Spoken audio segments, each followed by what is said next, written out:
quick question to start off. It looked like somebody got called on before me, though. Oh, sure. Go ahead. Oh. My question is for Frankie Flowers. You're so talented and brilliant and bright, and I just love you. Thank you. I love you back. And just curious, is this your first career choice, writing music and being this type of life? No, actually, it's funny. Like I said, I'll be 27 next Thursday. I graduated high school in 2004 in Milwaukee, and I went to college. I moved down to Houston, Texas. Went there for a year to study business administration. I mean, I hated it, like for real. And like I was battling internally, like between dropping out and pursue what I really want to do or just stay there. So I dropped out, moved back home, and just was working dead-end jobs. Then I picked up really with music. Finally got a little bit of an offer to move out to LA in 2007, but that's another long story. Moved out to LA to try to shop my demo at the time. It didn't happen, it fell through, so I decided just to grind out there, but music is like always been my heart. But I decided to go back to school for my mom because like she has lupus, so I don't want to be like let her down. So I always told her like I'll go back to my degree just for you. So that's why I'm doing music and school. So like my schedule was like really crazy during the school year.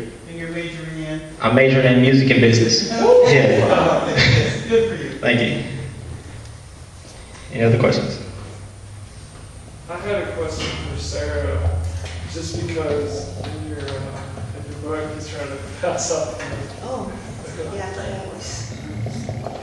In your book there's a lot of images, and just, knowing a little bit about publishing and poetry, it seems like that causes a whole lot of other difficulties in the publishing process, and I'm just wondering if you would be willing to speak about that. That's something that I would be interested in pursuing further down the line. Yeah, I didn't really. What issues came up with doing that, if any? The only issues that came up really were with the book designer at Coffee House Press, who just was a little cranky about it. But other than that, nothing. I just gave it to him, and I said, I know maybe it looks weird, but I think when it's in a book, it's going to be okay. And they said, all right, and they did it. So there was no problem. I mean, maybe the problems are in the future. I don't know. People will be like, you can't put images in a poetry book. What do you think you're doing? But I would say go for it. Yeah.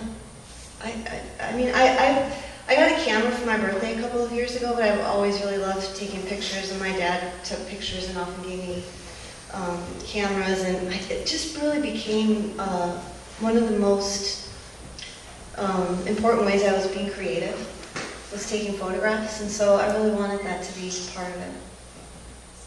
Yeah, and plus I wanted to have a placenta in the poetry book. Grant, what would have happened if somebody would have asked you to play some Texas blues? I've done it.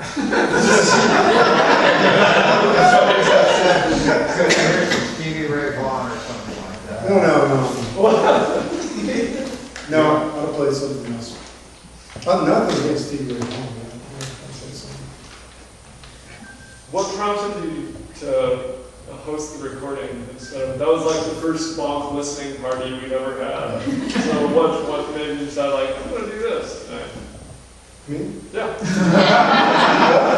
When is this for the last song? You just played the test out? I just did it. I just did it today, so I was excited about it. So if you come over to my house and I'll give you a cup of coffee and you sit at the table with me, in the kitchen, I'll play that for you. So it seemed like the thing to do here. So how many tracks were there?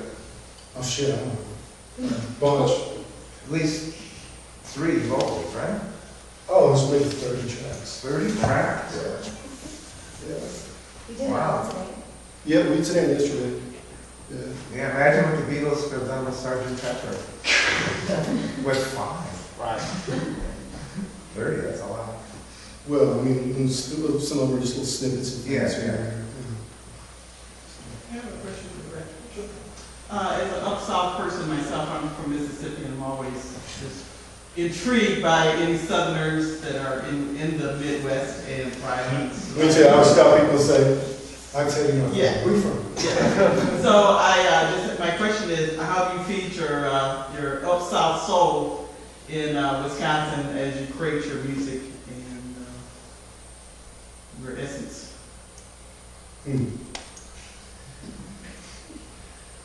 Well, I mean culturally, in terms of not being away from home, from. However way you interpret that. I mean, I have my own. You go to Tohono bars, I know. Yeah, I go to, well, I don't go to bars much, I got 4 kids. No, I'm not thinking about this. See, you're not a Southerner. You don't even understand the question. There's a couple Tohono bars I go to trying to find Tohono players to come play with me, doing what I do, which is totally not Tohono.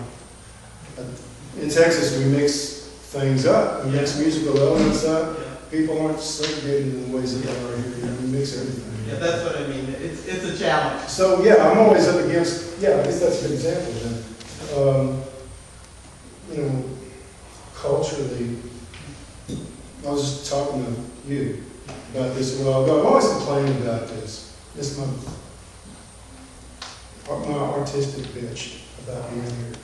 My primary one is that, you know, when the South kids grow up playing the same bars that I play, that people my age play. So I hear what they do. They hear what I do. We play the guys together. And you grow up playing with your parents or with other people, you know. And here, you know, you got people my age don't even know what 20-year-olds are playing here. They don't even know because they don't have a place. And then, you know,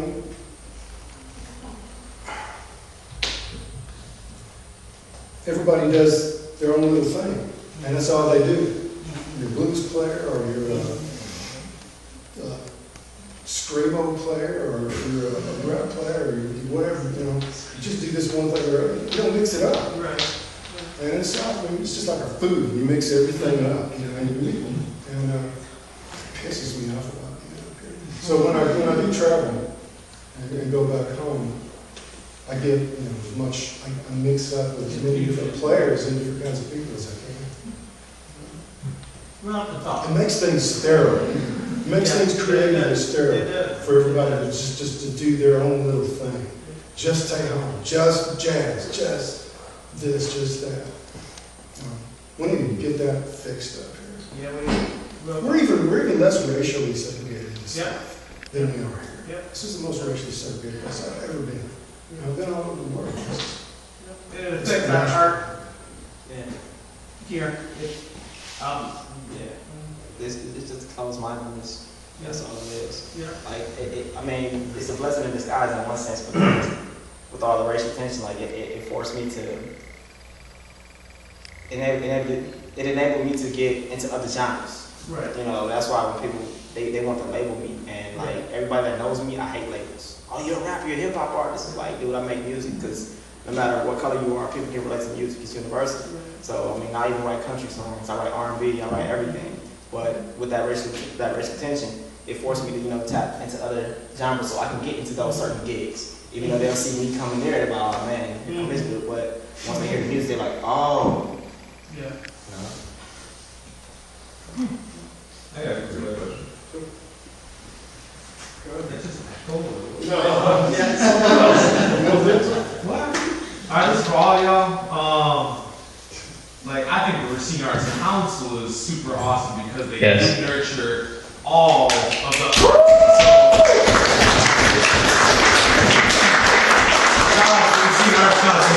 But anyways, I want to ask all you guys, like, since you guys have all been all over the country and maybe all over the world and whatnot, name some of the cities that you felt most like comfortable playing in the sense where they like welcomed you, you know? So if you guys could maybe name like, you know, a couple each or whatever, you know, places where you felt like really comforted in your art form. For me, it had to be in LA, of course, but it was mainly in Koreatown. I was shocked because when I moved out to LA, it was a culture shock for me because you know, it was like, man, it was so diverse in terms of the music scene, it wasn't just like, oh man, that's the north side for, you know, the black people, that's the south side for the Hispanics. It wasn't nothing like that. I mean, the biggest show I did out there was for 500 Koreans. And I didn't even know how to embrace that at first. But because like the whole crowd was just like stoned, they wouldn't move. So I'm like, dang, I killed the show, it was terrible. But I had to find out later that they don't show the performance. They all came up to me and was like, thank you, you know, we appreciate this, yada, yada, yada. But LA was a good city for me. And also, it was a small town just outside of St. Louis, Michigan. Like, I mean, St. Louis, Missouri, I'm sorry about that. But yeah, that was the two cities for me, not even my hometown. I guess I would say that the place that I felt the most comfortable just being a human being is Rome. I don't have any idea why. It's really ironic, actually, but I love being there. And I hardly speak Italian, so I've never read poetry there.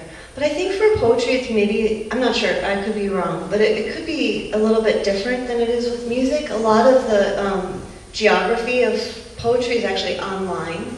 And I think a lot of even the segregation kind of happens online. So there maybe are places where people go to feel comfortable more like online. For me, it's really more about the people who are there. So there could be one night when I'm in, I don't know, in Massachusetts someplace, and one night is terrible, and the next night is like the best it's ever been, because it's like 4 people and we're just sitting in a little circle and having a chat. So for me, it's really more about the people. It's more relational than it is place. I think, I mean, I don't know if the Midwest would even be up there. I mean, I love being from the Midwest, but you know, it's a very, you know, it's Minnesota nice. Now I live in Minnesota, so it's Minnesota nice. It's a hard one to deal with sometimes. You got to be a little bit more like Dembski. Thank God for you. For me,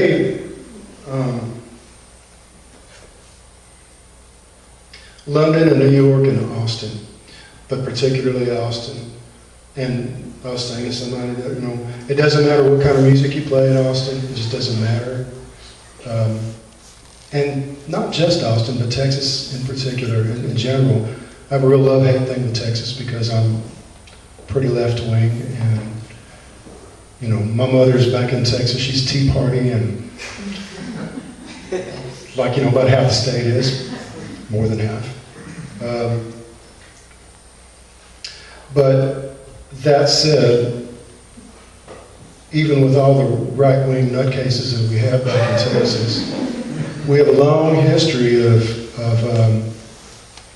loving, we have a rich cultural history that's mixed with Tejano and Southern Black and cowboy and everything you can think of. It's all, you know, it makes people like to hear stories. They like jokes. When they listen to music, they listen to lyrics. You know, if I go back and play in Texas, a lot of times somebody will scream. They're screaming, yeah! And it's not because somebody just made a touchdown and they saw it on the TV. It's because they loved a line that I just dropped in a lyric, you know. And yeah! And they're listening like that. And people will scream all night like that. And it's because they're, in fact, talking about sports, in Texas and in a lot of the South, actually, people they think of their favorite songwriters in the same way that people here think of their favorite football teams. They support them the same way. You know, they wear your T-shirt and your bumper sticker, and they buy a CD every time they come see you, even though they don't need it. They're probably turning them into table coasters or something. They just want to make sure that they're supporting you, and they really, really pay attention. Here, a lot of times, it's like making love to somebody while they watch TV. You don't really know, you know, hey, you know, am I working too hard at this? You know? It's in the Midwest, it tends to be kind of like that. Not all of it, this is great. And there are little pockets here and there of intelligent, sane people who have an attention span that's longer than my penis. But in general, I like playing Austin. Austin is the greatest. Sorry, I can't help it. I have an adolescent sense of humor, and I can't repress it. Now wait a minute, Phil asks crazy questions, so Yeah, you're come on, prepared Phil. to just be like insulted or something. Let's see what Phil has If to it's say. an attention span question, don't ask it. I don't know what that is. No, I don't know if I really got a question, but we have seen and heard 3 different types of expression. Ow! 3 different types of expression in one night, on one stage, whatever. And the question is, where's the validity of any of it? There isn't any. There's no validity.